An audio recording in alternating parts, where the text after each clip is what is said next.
منتابع بحلقتنا وموضوعنا هلا التنمر والتعامل مع التنمر بالمدارس والثانويات مع ليونيل بيرجي مدير تعليم أكاديمي فرنسي بلبنان. Monsieur Berger, bonjour. Bonjour ma chère Ania. Une longue expérience, une expérience de 20 ans à peu près dans les écoles françaises et francophones dans plusieurs pays aussi. Bien sûr. Donc cette expérience a permis de voir que ce problème de harcèlement, il est partout. Et donc, à n'importe quel âge, n'importe quel pays, ce problème existe. Qu'est-ce que le harcèlement et pourquoi ça existe toujours malgré toutes les campagnes qu'on fait pour l'arrêter? Alors ce phénomène, comme vous le dites, il a toujours existé. Et la différence, c'est que maintenant, on ne l'accepte plus. Et ça, c'est une grande différence. Et ça, à travers tous les pays que j'ai pu observer. Les parents, les acteurs du monde scolaire, les élèves, plus personne n'accepte un état de fait, un état de violence. Parce que le harcèlement, c'est d'abord de la violence. Et on ne l'accepte plus. Et c'est différent du conflit? Alors c'est différent du conflit parce que c'est une violence qui est, dans le cas du harcèlement, qui est organisée. C'est une violence qui se répète. Et c'est une violence qui est déséquilibrée. Et c'est vrai, vous avez raison, on confond souvent les actes de harcèlement et les actes de conflit. Parfois, on les confond pour les minimiser ou parfois pour les amplifier.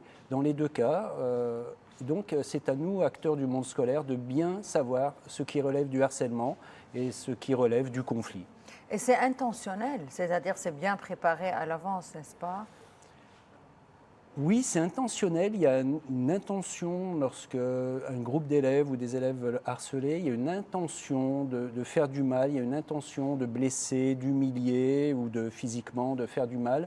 Mais ça ne veut pas dire que cette intention, elle est comprise par les agresseurs eux-mêmes. On parle d'enfants, parfois de jeunes enfants. Et même chez les adolescents, les lycéens, parfois le fait d'agresser n'est pas vraiment... on ne va pas dire volontaire, mais il n'est pas compris. Il n'est pas conscient. Il n'est pas conscient. Et donc l'enjeu est vraiment de faire prendre conscience pour les agresseurs. Il n'est pas conscient des conséquences que ça va avoir, je pense. Exactement. Donc, je vais traduire un tout petit peu. لكن عم بيقول مسيو بيرجي انه موجود بكل البلدان اللي مرق فيها وبكل الاعمار، ولكن الفرق اليوم انه ما بقى عم نقبل بهيدا الشيء. بيحدد التنمر وهو على انه عنف، نوع من تعنيف مباشر يعني لاشخاص معينين متكرر من جهه واحده، وهالشخص بيكون يمكن عارف ولكن مش مقدر عواقب يلي هو عم بيعمله. منشان هيك ضروري انه يتدخل المدارس وينشغل على هالموضوع. Monsieur, si je veux un peu définir aussi ou bien présenter un peu le caractère de la personne qui harcèle et le caractère de l'agresseur et de la victime. La victime. Ben moi, dans les deux cas, j'ai envie de dire, ça peut être tous les élèves. Tout Il n'y a pas de profil précis. Il n'y a pas de profil précis. Il y a simplement chez l'élève qui peut être harcelé à un moment donné une certaine fragilité où il n'a pas les capacités de répondre comme il devrait répondre, ou alors il y a peut-être une façon d'être, dans son vécu, dans ce qu'il est, qu'on semble différent. Ça, mais c'est pas provoqué. Mais ça peut être sa personnalité, quelqu'un qui est calme, qui est tranquille. Exactement. Voilà. Et lorsque j'ai dit qu'au collège, c'était souvent là où il y avait le plus de cas de harcèlement, c'est que c'est une période où les élèves elles affirment leur personnalité, mais en même temps veulent être dans un certain conformisme. Donc dès qu'on a un élève qui a une personnalité différente, il peut être potentiellement mis à l'écart, alors pas nécessairement agressé physiquement, mais les formes de harcèlement, c'est aussi parfois des formes d'exclusion du groupe, d'exclusion sociale. Donc on parle un peu de l'âge entre 11 et 14-15 au collège, oui, de 11 à 15 ans, c'est l'âge de la puberté. Et puis, chez les élèves agresseurs, c'est exactement pareil. C'est aussi peut-être à un moment donné, chez eux, une manière de s'imposer, de montrer aux autres qu'ils peuvent avoir du pouvoir, qu'ils peuvent avoir du poids sur leur environnement. Ils sortent également de l'enfance et donc c'est aussi une manière de l'affirmer. Donc, dans les deux cas, ça peut arriver à tout le monde et on peut en parler, mais je crois que là, il faut être à l'écoute dans ces... On va parler déjà des types de harcèlement. On va essayer de parler des solutions parce que vous en avez Bien sûr. beaucoup, vraiment, Bien sûr. même si parfois c'est beaucoup plus difficile que dans certains cas, c'est beaucoup plus difficile que dans d'autres cas. لكن مسيو بيرجي بيقول انه مين ما كان ممكن يتعرض للبولينج او للتنمر، هيدا الشيء ما بيعني انه شخصيته مختلفه او عنده مشكله ابدا، وكما وانه مين ما كان ممكن هو يكون عم يعمل تنمر والمسبب ويكون عم بيعتدي نوعا ما على هالضحايا، بسمون فعلا ضحايا بالمدارس.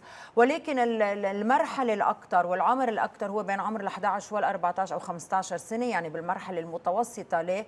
لانه الاولاد بهذا العمر بيكونوا عم بيثبتوا حالهم من جهه، ومن جهه ثانيه بحبوا يكونوا كلهم بيشبهوا بعضهم وداخلين بفرد هيك وحده بشكلهم بتيابهم بكل هالامور اللي بيعيشوها. فوين بيشوفوا شخص يكون ممكن يكون مختلف شوي بيوصلوا له بالتنمر، او اذا كان في شخص حابب انه يثبت حاله اكثر من غيره كمان بيكون عم بيتنمر على غيره اكثر.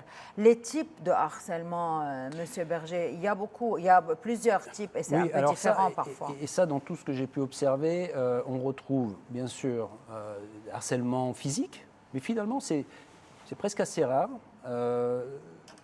Ce sont parfois des harcèlements beaucoup plus insidieux, des harcèlements psychologiques. Et puis, on ne peut pas éluder le fait que maintenant, beaucoup de harcèlements, ce sont du harcèlement numérique. Oh là là. Et là, c'est le vrai problème, parce que le harcèlement numérique, il nous échappe à nous adultes. Il nous échappe vraiment, et il échappe aussi à tous les acteurs du monde scolaire, parce que souvent, il prend naissance à la maison, le soir, quand l'enfant est seul dans sa chambre. Soit il reçoit des contenus offensants ou des vidéos humiliantes ou parfois des... Et maintenant, avec l'intelligence artificielle... Bien sûr, et où parfois même une simple phrase peut détruire un adolescent. Mais tout ça, ça se passe dans l'intimité des chambres d'enfants, parce que les parents pensent... à mon avis, ils ont raison, mais que c'est un âge où ils doivent avoir leur intimité, mais souvent il se passe beaucoup de choses. Et ces conflits qui naissent sur les réseaux sociaux, ces harcèlements qui naissent sur les réseaux sociaux, ensuite, bien sûr, résonnent dans les écoles. Et donc on est passé de harcèlement de cours d'école à des harcèlements qui prennent des ampleurs... Et là, vous n'avez pas le droit, en tant qu'école, d'interférer, bien sûr, prendre action. Alors là, on est dans le domaine juridique. On a bien sûr nos limites au niveau juridique.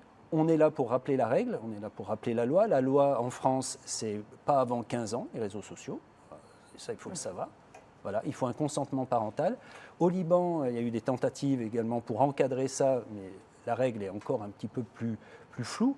En tous les cas, le bon sens pour les parents, et nous à l'école, on est là pour leur rappeler du bon sens, souvent, on est nous-mêmes parents, c'est de se dire de contrôler ce que font les enfants sur les réseaux sociaux et de ne pas permettre à un enfant de moins de 13 ans, peut-être 15 ans si on veut vraiment respecter la loi française, si on est français, et pas avant 15 ans. Et on contrôle ce qui se passe. لكن بيقول مسيو بيرجي انه كثير في انواع من التنمر، ان كان جسدي شفهي، والاكثر اليوم واللي منتشر اكثر هو الرقمي، وين بتصير القصص اكثر بعيده عن المدرسه، حتى بعيده عن الاهل، ما بتنشاف ما بتنسمع، فبتكون بالحياه الفرديه لكل طالب. وهذا الشيء بيصير اصعب تحديدا انه يكونوا عم يتوجهوا كمدرسه لهذا الموضوع، لانه طبعا في الشق القانوني بهالمشكله، وهن اللي عليهم المدارس هن انه يقوموا بالتوعيه ويحكوا عن هالموضوع. Comment on en parle? Qui remarque? Et qu'est-ce qu'on doit faire? Quelles sont les solutions que vous, normalement, vous adoptez et que vous demandez aux parents aussi de faire? Comment on en parle? La réponse est d'abord on en parle. Parce que avant, on n'en parlait pas. D'accord. Et on n'en parlait pas à l'école, on n'en parlait pas dans les familles. Donc que ce soit un enfant victime ou que ce soit un enfant agresseur, dans les deux cas, on doit en parler. Quand c'est une victime, parlons-en en premier, il faut écouter sa parole, il ne faut pas minimiser. Mais est-ce qu'il parle? Est-ce qu'il parle? Alors ça, effectivement, il ne parle pas tout le temps. Et donc c'est à nous aussi, alors, à l'école, de repérer ce qu'on appelle les signaux faibles. Les signaux faibles, c'est des situations où l'enfant est isolé dans la classe, où il a changé de comportement, où ses résultats scolaires sont en baisse subitement. À la maison, les signaux faibles, c'est un enfant qui a moins d'appétit, qui a du mal à s'endormir, qui se réveille dans la nuit, qui ne veut plus aller à l'école alors qu'il voulait y aller, qui ne sourit plus. Tout ça sont des signaux qu'il faut... Qui n'a plus peut-être de vie sociale aussi. Ou qui n'a plus de vie sociale, il n'a plus les copains ne viennent plus, ne l'appellent plus, ou lui ne les appelle plus. Donc tout ça, il faut bien arriver à le déceler et travailler avec l'école, travailler avec l'institution scolaire en confiance. Et j'insiste aussi sur les élèves agresseurs de la même manière lorsque l'école signale un cas où un élève a agressé, harcelé. Il faut que les parents l'entendent également. Ça ne veut pas dire que leur enfant est mauvais ou quoi que ce soit. Il faut comprendre aussi, mais il ne faut pas nier, il ne faut pas minimiser, il ne faut pas dire « moi, à mon époque, on faisait ça, ce n'est pas grave ». Et tout normal, ça n'aide pas. Voilà. Je l'ai dit au début, l'époque a changé, on n'accepte plus ce qui était acceptable avant. Mais quand on commence à remarquer ces signaux, ça ne veut pas dire que l'étape est un peu avancée maintenant, c'est-à-dire on est dans un moment où c'est déjà fait et refait plusieurs fois, répété. On repère tard, plus c'est difficile ensuite de gérer, parce que parfois les incidents psychologiques sont très très forts. C'est la confiance en soi de l'enfant harcelé qui est remis en cause. Et parfois, l'échec scolaire s'est installé durablement et c'est très difficile ensuite de revenir là-dessus. Donc effectivement, il faut être très réactif et tout ça. Alors pour l'école, en tout cas, les profs, les surveillants, ils peuvent repérer. Exactement. Tout de suite, et c'est ce que j'allais dire, c'est-à-dire que nous, dans ce qui me concerne, l'école, il faut absolument que les personnels soient formés à repérer ces signaux faibles et à répondre dès qu'ils voient une situation de harcèlement ou lorsqu'ils suspectent une... Est-ce que en parler suffit? Est-ce que les discussions, les conversations, la parole suffit toujours? Bien, il faut prendre des mesures. Bien sûr qu'il faut prendre des mesures. Et tout est aussi lié à l'âge des élèves, bien sûr. Comme quoi, et à quel moment Nous, en tous les cas, on n'hésite pas à prendre des mesures disciplinaires lorsqu'il y a besoin de prendre des mesures disciplinaires. Mais avant de prendre ces mesures disciplinaires, parce qu'à un moment donné, la sanction, ça permet à l'élève agresseur et harceleur de prendre conscience des choses, mais il y a aussi tout ce qu'il peut y avoir en prévention. Et la prévention, c'est ce qu'on appelle le climat scolaire. Le climat scolaire doit être favorable à l'enfant, c'est-à-dire qu'il doit évoluer dans un climat serein, où il se sent en sécurité. Ça veut dire que dans les écoles, il ne doit pas y avoir des zones de non-droit. Il ne doit pas y avoir des zones où l'enfant se sent en insécurité. Dans mon établissement, on a fait un questionnaire il y a 1 an pour savoir quelles étaient les zones où il se sentait en sécurité et non en sécurité. Dans notre cas, les toilettes qui sont souvent dans les écoles des lieux de non-droit, ce n'était pas le cas dans l'établissement-là. Par contre, j'ai connu d'autres établissements où les toilettes, alors là, il y a des enfants qui n'osent pas aller aux toilettes parce qu'ils ont peur. Voilà. Donc il faut une présence il faut une présence, il faut récupérer et en même temps créer des lieux sereins, calmes, pour que les enfants puissent y être en sécurité.